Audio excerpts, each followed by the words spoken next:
1674 മുതൽ 1875 വരെ തഞ്ചാവൂർ ഭരിച്ചിരുന്ന ബോൺസലെ കുടുംബത്തിൻ്റെ വസതിയാണ് പ്രാദേശികമായി ആറന്മന എന്നറിയപ്പെടുന്ന തഞ്ചാവൂർ മറാത്ത പാലസ്.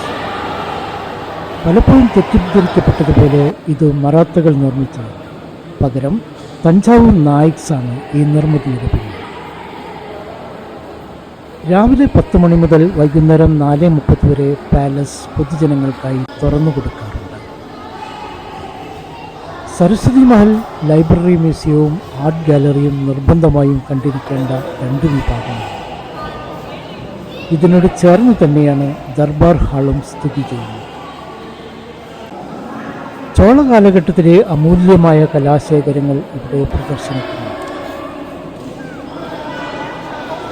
7-ാം നൂറ്റാണ്ട് മുതൽ പടർന്നു പന്തലിച്ചിരുന്ന ചോളരാജ്യത്തിൻ്റെ തലസ്ഥാനമായിരുന്നു തഞ്ചാവൂർ. പണ്ഡിതനും മറാത്ത രാജാവുമായിരുന്ന സർഫോജി രാജാവിൻ്റെ ഓർമ്മയ്ക്കായുള്ള മഹാരാജ സർഫോജി നിരവധി കലാശില്പങ്ങൾ പ്രദർശിപ്പിച്ചിട്ടുണ്ട്.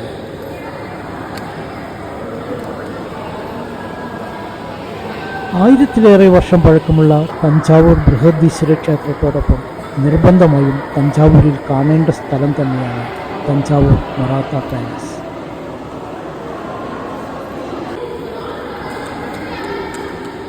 തഞ്ചാവൂർ ബൃഹദീശ്വര ക്ഷേത്രത്തിൽ നിന്നും വെറും 1 കിലോമീറ്റർ അകലെയാണ് തഞ്ചാവൂർ പാലസ്.